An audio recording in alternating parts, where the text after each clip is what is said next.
But I sincerely hope that that everyone is doing well.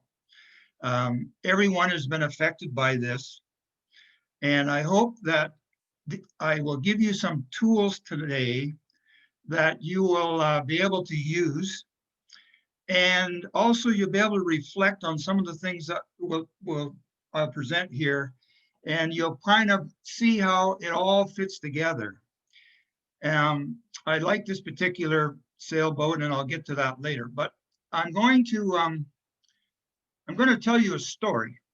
And before, when I tell you the story, I want you to think, and in your mind, what can we learn from the swimmer and the lifeguard? What can we learn from this? Okay.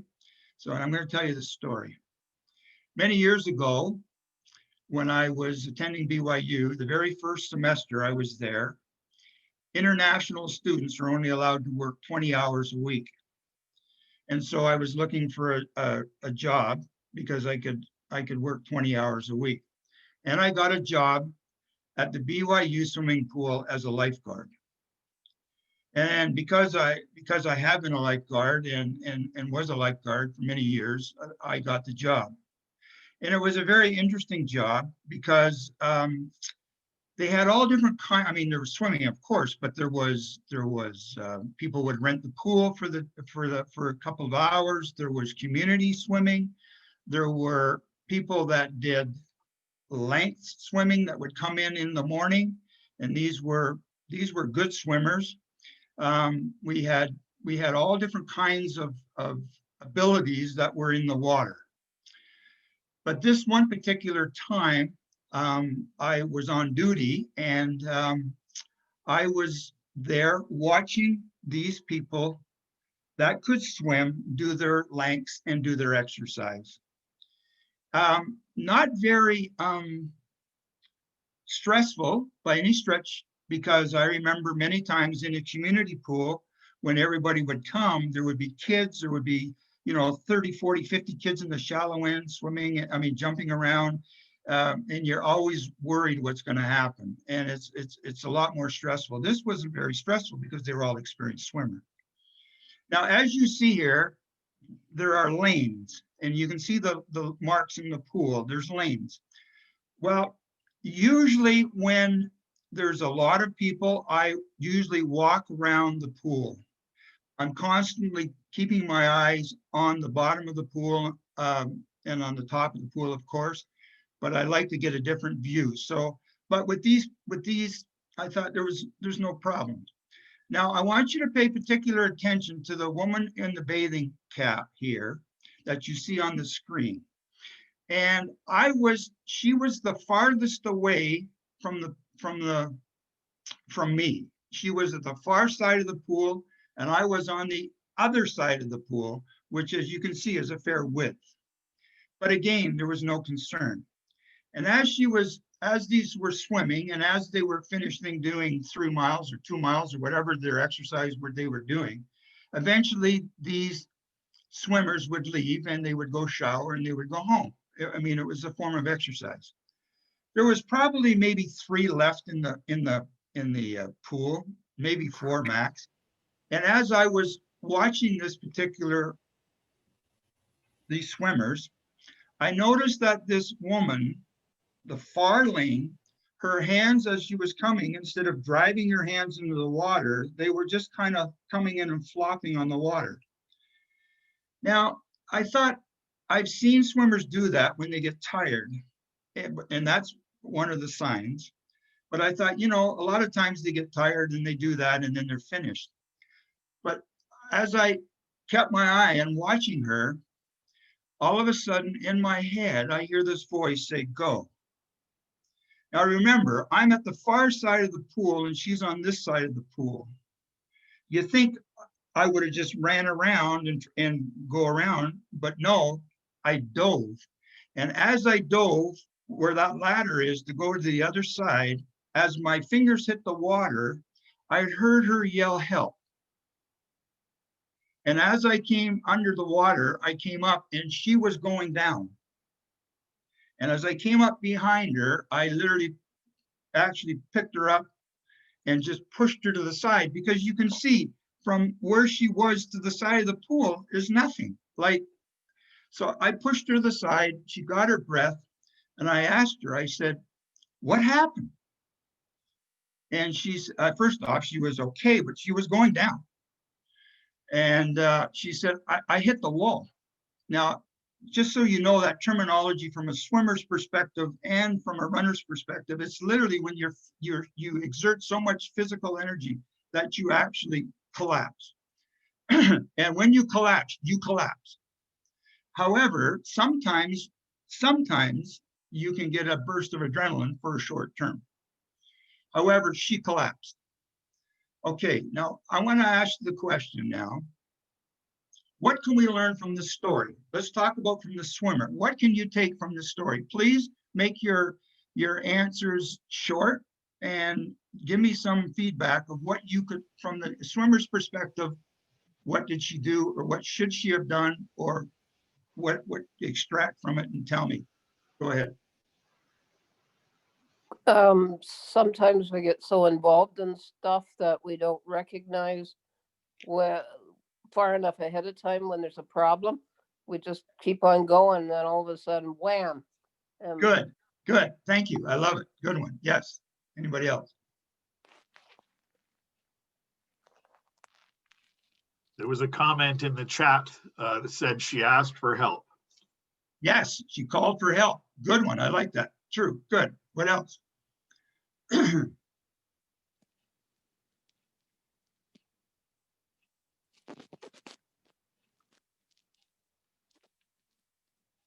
Don't be shy. Maybe I near have one. Okay. I have Karma? one. Okay. we may be nearer to collapse than we actually are aware of. Good. True. Good. She shouldn't have eaten the T-bone steak for breakfast. There is some truth into that. Not the T-bone steak, but maybe she didn't have breakfast. Oh, there you go. And maybe she didn't have their energy up, and that was one of the reasons why she hit the wall. Good point. Continue on. There's two other points in the chat. Okay. One good. is she was careful to choose the lane against the wall, which is an easy rescue.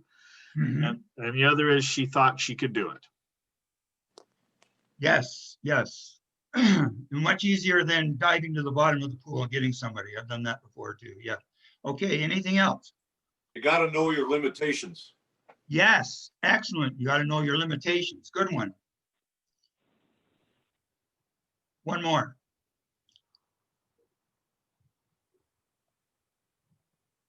You got to make use of the people that you have around you. Friends, family, other people that are there to support you, and you be in tune and ready to support them.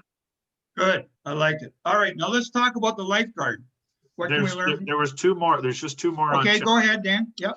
One says the swimmer should have taken a moment to assess her situation and reevaluate if another strategy was the right one for her situation. Often we believe the same habits and efforts are appropriate because we are used to it, but they are not. Excellent. Keyword habits. I like it. Excellent. Yeah. And the other one was she was up to her neck in water before she knew she was sinking. There you go. Yeah, she was over her head. Yeah. It was 8 feet deep right there. Yeah. Okay, what can we take from the lifeguard's perspective?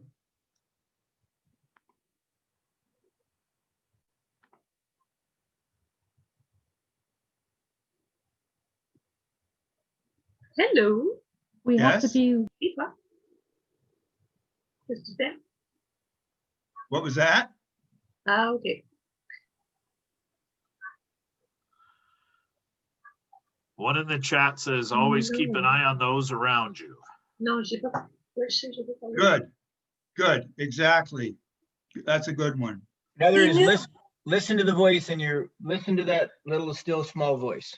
Yes, good, President. He knew the signs. He knew the signs to watch for. Good. Key. Here's a good one in the chat. Never assume someone experienced and strong doesn't need our time, attention, and help. Good. Excellent. The lifeguard was vigilant. Vigilant. Yes, thank you. Yep, it's a good one. At the power of discernment. Yeah, it's a good one. Just so you know, from a lifeguard's perspective, you should never take your eyes off the pool, actually. And even when a lifeguard used to come up and talk to me, I never used to take my eyes off. I never took my eyes and made eye contact. I looked at the pool. Go ahead, talk. I can listen to you. Very important. It only, just so you know, it only takes 40 seconds for an adult to totally drown. And that's fast. Okay, let's go. This is what I came up with. Swimmers, know your limits. Beware signs of fatigue, exhaustion. Take action, stop, rest, call for help, and don't wait until the last minute. That's good. The next one is never take your eyes off the water, which I said be aware. Watch for signs and troubles and be prepared to help, and don't wait till the last minute. Okay, having said that, we've all read this, I'm sure, but from President Nelson, but I really am impressed with this because it says we live in a glorious age foreseen by I just prophets. didn't allow the camera. What's that? We live in a glorious age foreseen by prophets for centuries. This is the dispensation when no spiritual blessings will be withheld from the righteous. Despite the world's commotion, the Lord would have us look forward to the future with joyful anticipation. Let us not spin our wheels in the memories of yesterday, and the gathering of Israel moves forward. The Lord Jesus Christ directs the affairs of his church, and it will achieve its divine objectives. Okay, so what is COVID fatigue? COVID fatigue is the mental and physical exhaustion that occurs with continual navigating uncertainty with no end in sight. It is the concept that as we march on through this global pandemic, people are becoming tired of being diligent and disconnected. COVID or pandemic fatigue is a complex array of emotions, including but not limited to boredom, loneliness, anxiety, sadness, stress, fear, resentment. Now, according to the Canadian Mental Health Association, it says 46 of the people, and I'm sure this has gone up in the last 2 or 3 weeks, but 46% of the people in Canada are experiencing anxiety or worry due to COVID-19. So that's pretty high. So there are 7 pillars, and I want you to really focus on this. There are 7 pillars of self-care. Number 1 is the knowledge and health literacy. 2 is the mental and well-being and self-awareness and agency. Physical activity, healthy eating, risk avoidance, good hygiene, and rational use of product and services. And tonight, we're going to talk mainly on mental well-being and self-awareness and agency. So this is, again, by the Canadian Mental Health Association. Characteristics of mental health. There are 5. This is a health meter questionnaire. I strongly recommend, at the end, I have a list of all the websites, and I strongly recommend you go in and do this one. What it is, these are categorized in 5 sections, and there's 6 questions in each section. So for example, ability to enjoy life, there's 6. And you answer yes, agree, or disagree. You click on it, and you go through those, and at the very end, it'll give you basically to determine how mentally fit you are. And it's an excellent document, and I suggest that you pull that up and you can do it, and it gives you an indication of where you stand. Now, I want to talk about the brain, and this is really important. Our brain responds to thoughts by releasing hormones and chemicals, which send us into a state of arousal. All, and I underline the word all emotions come about in this way, whether positive or negative. And that's really important.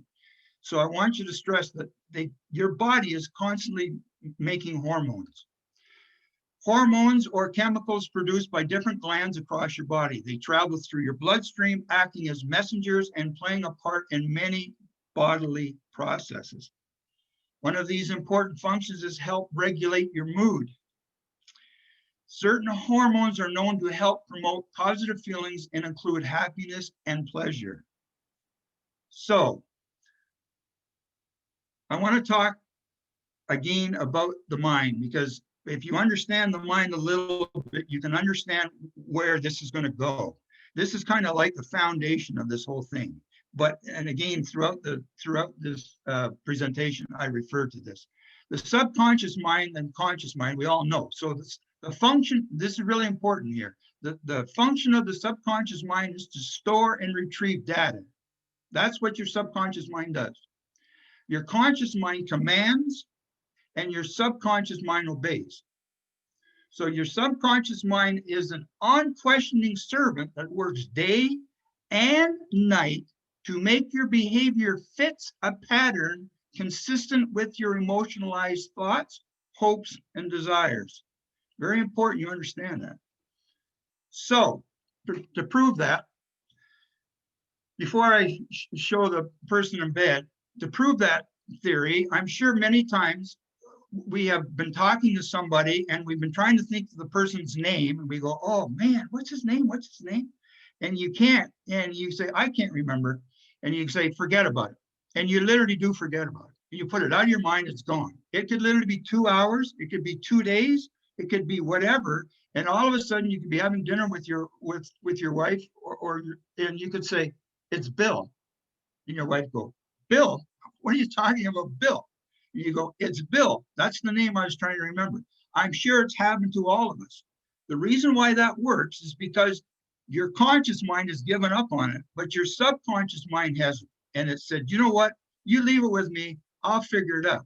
Now, that's the positive side. There is a negative side to that. If you go to bed and you're thinking, oh, life is really bad, it's miserable, and it's not good, and tomorrow's going to be terrible, and I'm not looking forward to tomorrow, then you go to bed, and in the night, your subconscious mind works on those thoughts again and produces those chemicals that are not healthy for your body, and it's not a good thing. So as I say, the conscious mind is very easy to see, but the subconscious mind that's where a lot of stuff goes on. And you have to be aware of that. The words you say, for example, the subconscious hears and picks it up.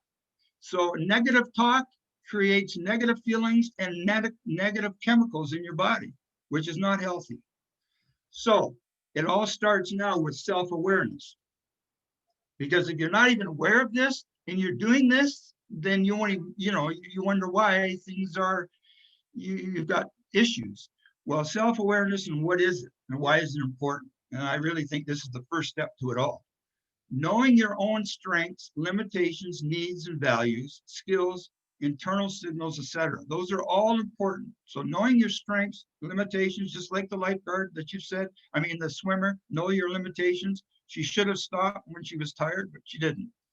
Recognizing emotions and their effects is very, very important. Again, why? Because it creates that bad chemicals in your body. Having a sense of self-worth. When we have a better understanding of ourselves, we are able to experience ourselves as unique and separate individuals and are empowered to make changes, choices for the better.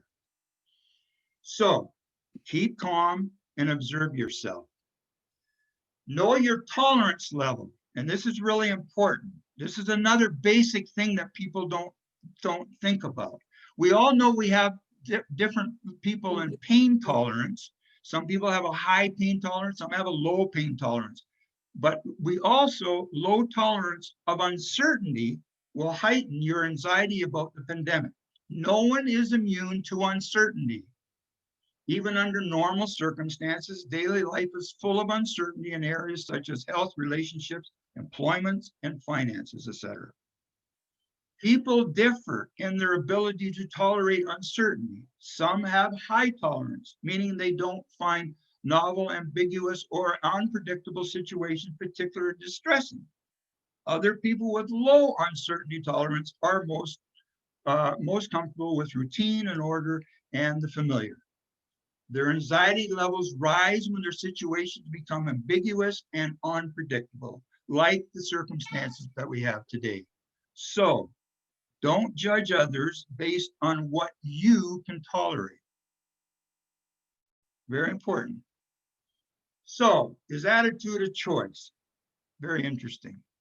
Every day we make hundreds of choices, but the one choice that we can make all the difference in the world is the attitude we choose. When we choose the right attitude, we choose an attitude that makes a difference to us, our family, and those we serve. Dr. King, who is a mental health expert, said this, and she recommends for self-care individuals, there's 5 things that you should do. 1, get proper sleep, routine, very important, exercise, positive social connection, and 5, mental stimulation. I love this quote that she says, there is no health without mental health. Let me repeat that. There is no health without mental health. Now is the time for us to now is the time for us to, of course, pay attention to COVID guidelines, but really focus and prioritize our mental health. And as I say, this next 2 or 3 months that we're going in, prioritize your mental health is crucial. These are the ingredients of a healthy life. We need them now more than ever. I'm going on a Zoom. You're what? Dr. Kang said it's important for Canadians to recognize that we are all different and we all require different strategies for handling our mental health. She added that while some people might need regular exercises, others might need to relax with some quiet time. The human brain is like a fingerprint, she said. We are all so unique. We work for someone, it may not work for someone else, and vice versa. That's very, very important. We're all unique. So she says we should identify and practice the master coping skills. And she goes on to say there are 3 specific things that we can do to cope with high stress situations. These are things that you can do when you know the stress levels are going up and self-care isn't enough, she said. For me, I do things like breathing, gratitude, a walk outside, a nap, listen to my playlist. But folks, this is the key right here, is find 3 things. And as we go on now, I'm going to give you quite a few tools. And please, she says you need 3 things, and the key is use them regularly. Not once a week, not once a month, regularly. And I think this is really important. So you want to come up with at least 3. And if you use more, that's fine. So these are 10 ways to make yourself happier in 30 seconds or less. Now think about that. 30 seconds. This is from an article in Psychology Today, a well-respected magazine. The following happiness enhancers will increase your immediate sense of pleasure or your sense of your life meaning, or both, in a blink of an eye. You don't need another person to help you, and you can practice these techniques almost anywhere. Only your willing mind is required. That's the key. You have to have a willing mind. We can present tools, but if they're not used, then I can't help that. Okay, number 1, take a deep breath. Just one deep breath can turn down your fight or flight instinct and activate your rest and restore. I really like that. Fight or flight, we all know, but it also, if you take a breath and relax a little bit, it can rest and restore.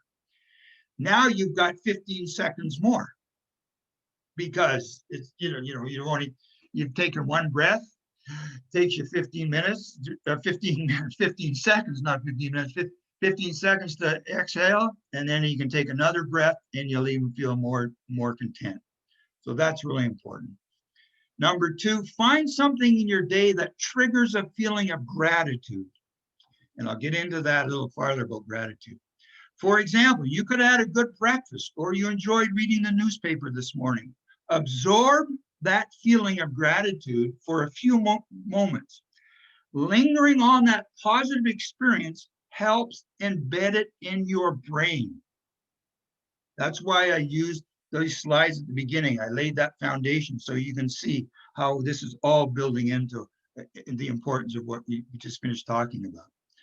Take time to appreciate something that didn't happen during the day. I like this one. No one in your family got sick. You didn't have car trouble.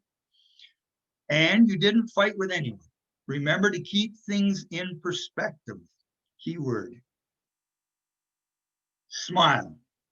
Many people think of happiness as something that comes from the inside out or from your mind to your behavior, but happiness can also come from the outside in or from your actions to your mind.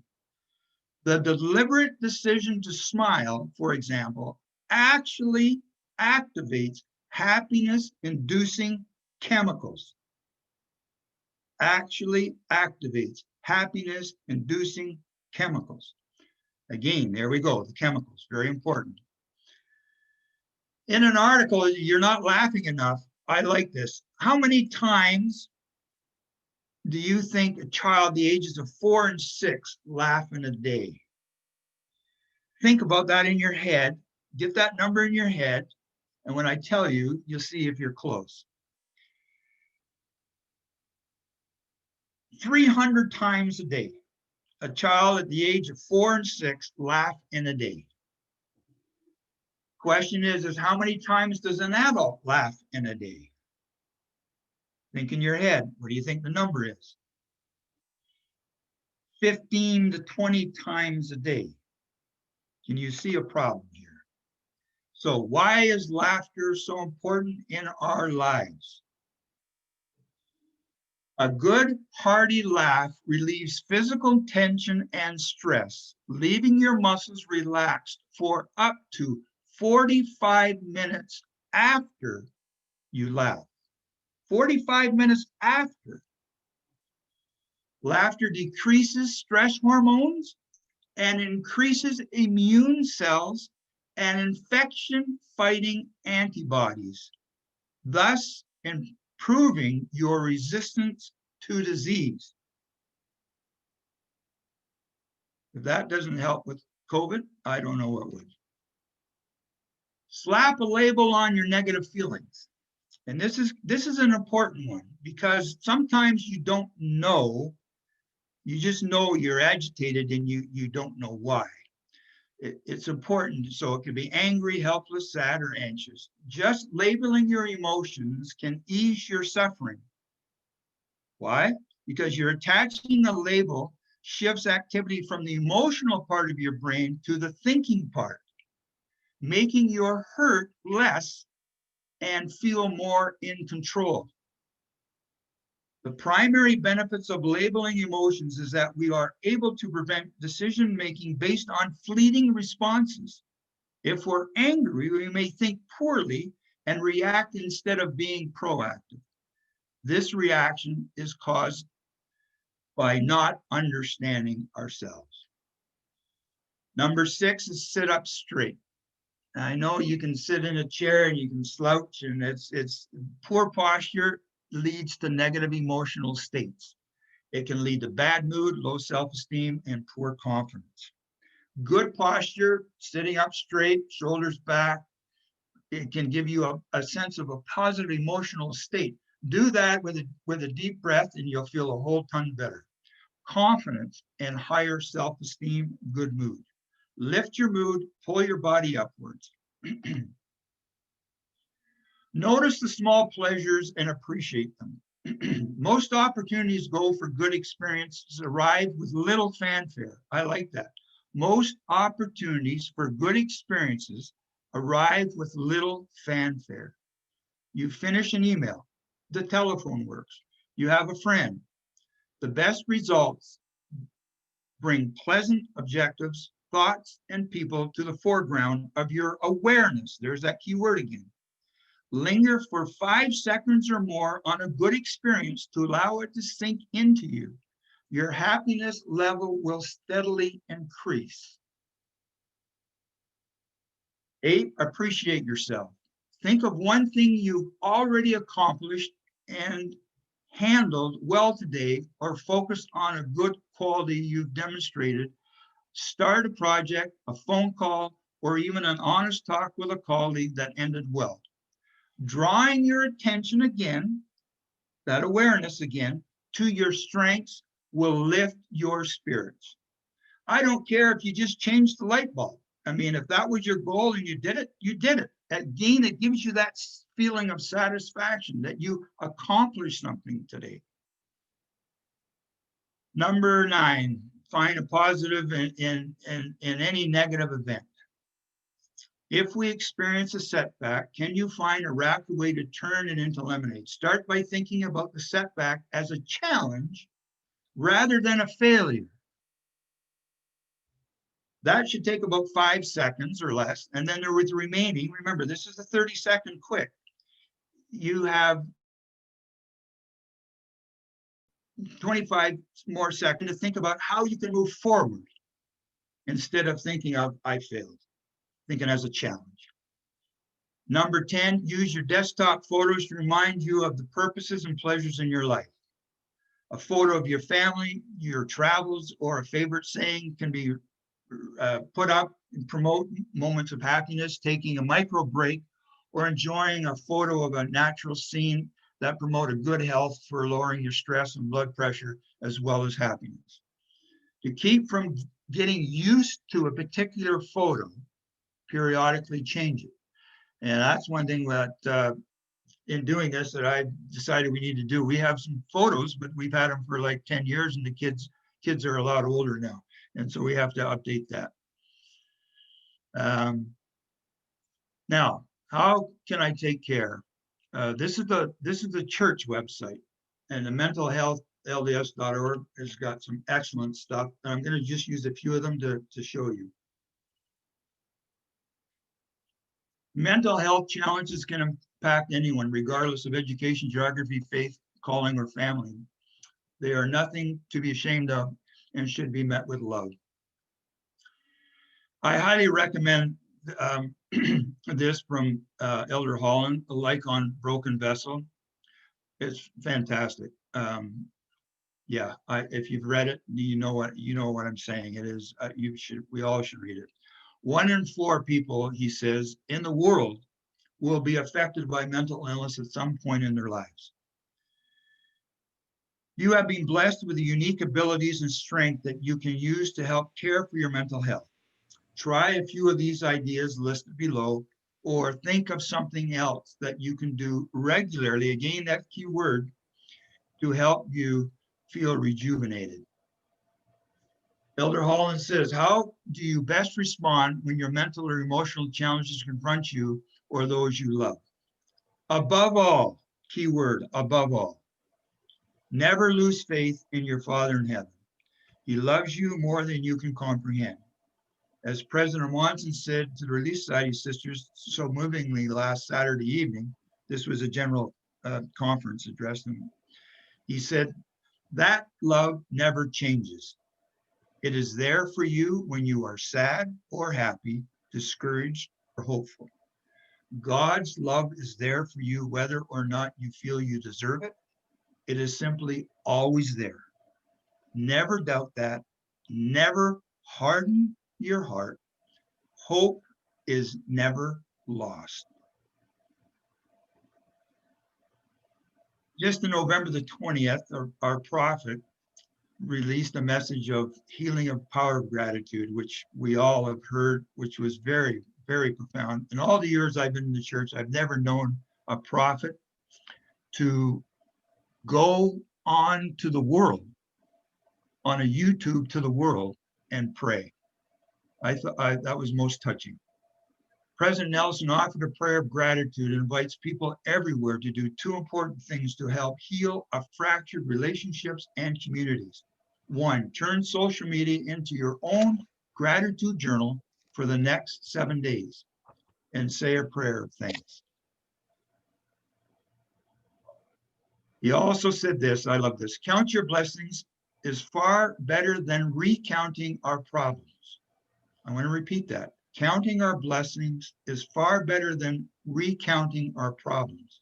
No matter our situation, showing gratitude for our privileges is a unique, fast-acting, and long-lasting spiritual, you know what it is, prescription. I love it. And so I love this. The gratitude, then we should take one pill, and in that you take a dose every morning. You'll cause shift in perspective, will cause feelings of abundance and decrease feelings of fear and anxiety. I like that one. So why does God command us to be grateful? Interesting. I could do a whole presentation on why we should be grateful, but I like this. President Uchtdorf said, all. I love that word all, because there's no if, buts, or ands. When you hear the word all, it means all. All of his commandments are given to make blessings available to us.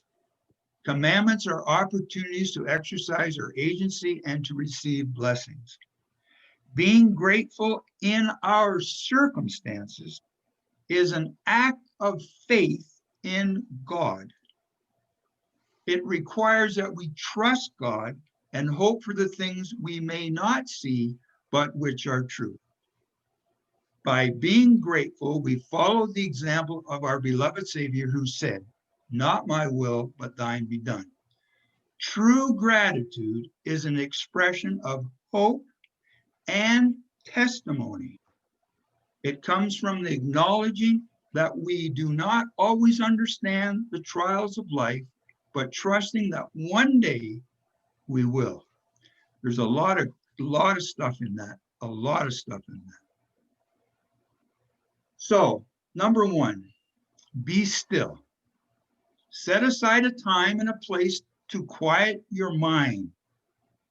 Express gratitude, practice mindfulness, and use another relaxation techniques.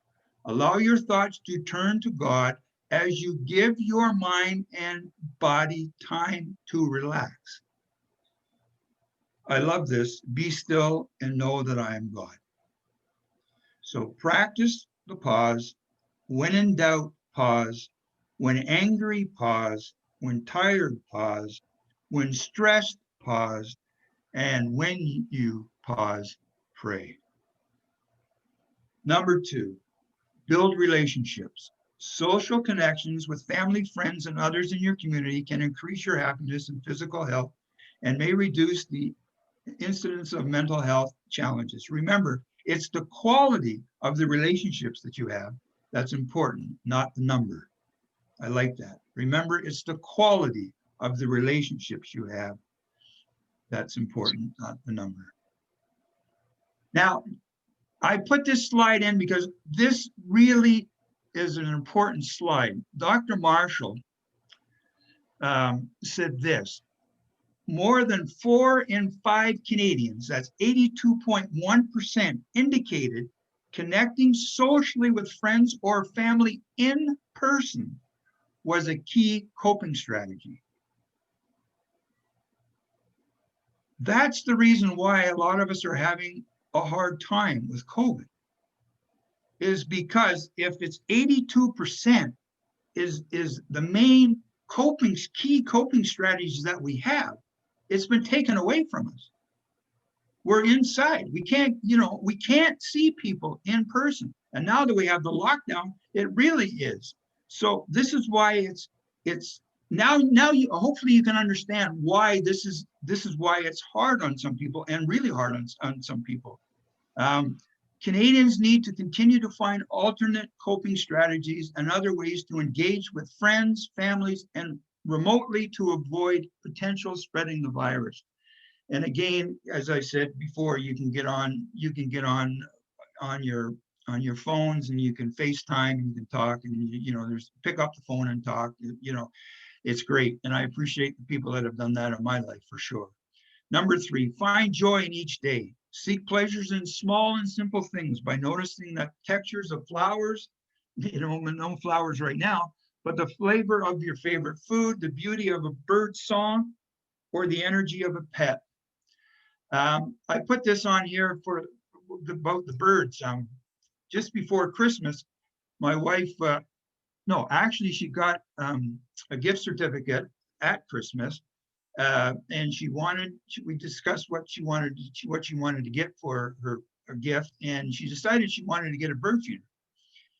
And I said, well, where are you going to put it? And she said, well, put it on the deck out the back. And I went, okay. So we rigged it and we put it up. And it's been a source of pleasure, is because we constantly, when we come in the kitchen, we have a big window and it's right there behind the window. And we've seen cardinals and blue jays and, all the chickadees and all the different kinds of birds. And we just stop and we watch them eat. And it gives us a good feeling and appreciate the nature. Number 4, take care of your body. Eat nutritious food, get enough sleep, exercise regularly as you are able. As they say, we have shutdown or lockdown, but we can still go for walks. And I encourage you to go for walks and do that. Receive the Savior's divine empathy. This is a word that we use, but listen to it very carefully. Empathy is the ability to sense others' emotions and understand what they might be thinking or feeling. Empathy is not simply feeling for someone, but feeling with them. Because Jesus Christ descended below all things, he has divine empathy and knows how to support us in our trials. And the importance of hope. Hope in God, his goodness, his power refreshes us with courage during difficult challenges. Hope sustains us through despair. Hope teaches us that there is reason for rejoice, even when all seems dark around us. Hope has the power to fill our lives with happiness. It's the abundance when this desire of our hearts is delayed, can make the heart sick. Hope is a gift of the Spirit. Again, hope is the gift of the Spirit. Hope is one leg of the three-legged stool, together with faith and charity. So let's remember from the pool.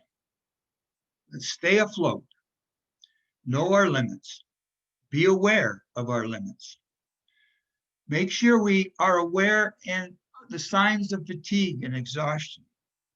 Take action, stop and rest, and call for help if you need it. And don't wait until the last minute. Be vigilant. Never take your eyes off the water. Be aware, watch for signs of trouble, be prepared to help, and don't wait until the last minute. What the world needs now, more than ever before, of all the things that President Nelson could have talked about, of all the principles, all the doctrinal issues, he spoke on gratitude. And there's a reason. What the world needs now is gratitude and love. And as the Burt Bacharach song says, what the world needs now is sweet love. It's the only thing that there's just too little of. What the world needs now is love, sweet love. No, not just for some, but for everyone. These are the websites that I told you. They will be, this has been recorded and they will be, and so you can get them if you want to. All the information is on there. And I conclude with this. Somebody want to read that for me? kind of a volunteer. I can read it. Thank you. Old sailing ships had periods when the wind did not blow. They were dead in the water. But the wind will return, the sails will fill, you will come into port. That's by Elder Jeffrey R. Holland. Thank you. It's my testimony that we will get through this and we will be better for it. And as we've been encouraged to be mindful of the things that we have and to have gratitude in our hearts, may we be filled with the Spirit, may we be filled with love, and may we be able to reflect on the many things and the blessings that we have and not what we don't have. And I leave this with you in the sacred name of Jesus Christ. Amen. Thank you, Dean. That was